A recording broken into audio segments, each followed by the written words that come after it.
Hey, vinyl community, welcome back. This is Hubtunes. I'm Mike. This is another entry into the Acid Archives.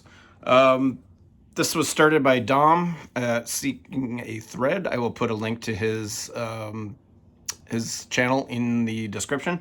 Great channel. He falls into the category of channels I watch because I know nothing that they are showing. I like watching channels that show me stuff I don't know. I don't watch a lot of channels about music that I know. Maybe 50-50. I shouldn't say none. But I do gravitate more towards channels that are showing stuff that I'm not familiar with. It's why I watch YouTube channels.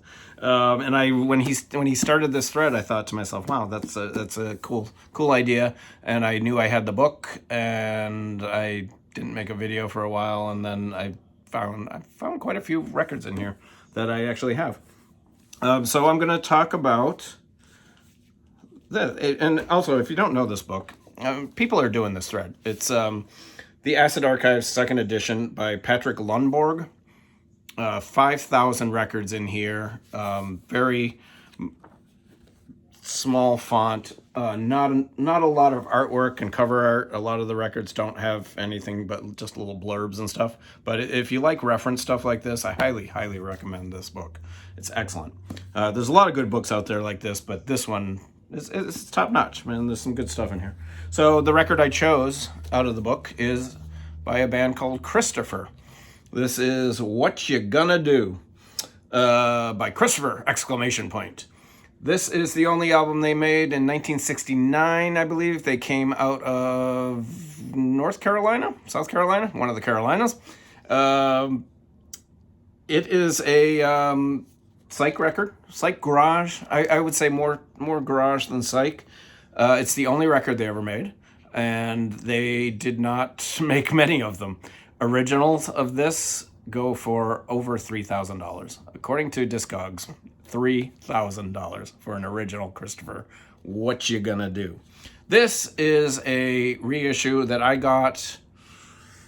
Oh, when did I get this? Maybe 2018, 2019? I picked this up, and they did not make a lot of them. I think it was limited to maybe 1,000, maybe even less. Apparently, and I thought I read somewhere that the original only had like 800 made. So I don't think they made a lot of these reissues either. So we got Gary Lucas on drums, Frank Smoke on lead guitar, Bill McKee on bass, and Steve Nagel on rhythm guitar. This is all songs written by Frank Smoke, except for one, and that was written by Bill McKee, the bassist. And it's cool. It's a garage band. I don't think it's anything crazy great. I really enjoy it. I mean, it's got some terrific guitar playing. It's got some good songwriting. But it's not like stellar. But it's a cool record to have. It should be in every Psych rock collector's collection. Absolutely. No doubt about that. I don't think you can get this anymore. And, if you want to pay $3,000 for the original, go for it. Yeah. The song listing, What You Gonna Do, the title track, is really good. It's a jam. It goes over 12 minutes. It is a psychedelic garage rock jam. It's really good. It's probably the high point of the record for me. All the songs are over, well, no. Day of Sunshine is also 6 minutes, but then you got a couple that are shorter, and those are not the best songs. The Great Clock is okay. That's 5 minutes. There's only 3 songs on the first side of the record. It's clearly not a complete record. It's very, the third song is Holiday at 3 minutes. That's okay. Death Song opens the second side, and that's really good. I love that song. And then Modern Day Oracles is a pretty cool song. There's only 7 songs total on the record, and like I said, 3 on the first side. It's good. If you see a copy, grab it. Don't pay a lot for it. Don't pay $3,000 unless you really want to. So let's see what the book says. I have not read what the book says, by the way. I just saw the record and made a notification on the thing. Columbia, South Carolina. I'm sorry, North Carolina. They are from Columbia, South Carolina. Christopher, what you gonna do? 1969. There was a reissue in 1990. And there was a reissue in 2004, which I believe is what I have. Yes, I believe that's what I have. Okay, it is written here. I'll have to admit that I cannot figure out what people see in this one.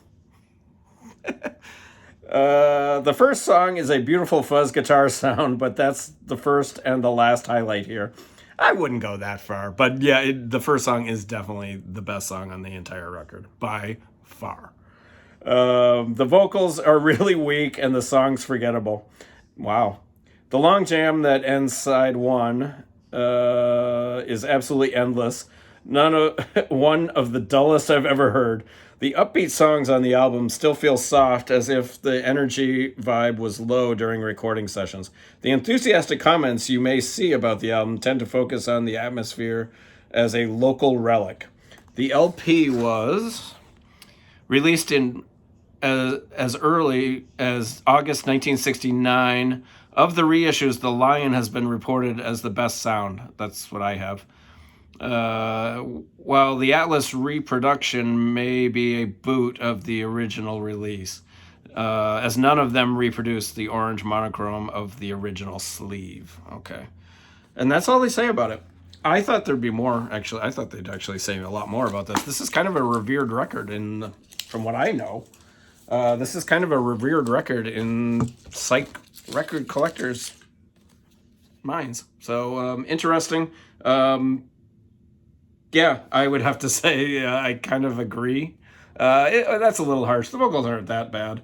But yeah, Christopher, what you gonna do? That's my entry. I might do a couple more of these. I don't know. We'll see. Talk to you guys later. Bye.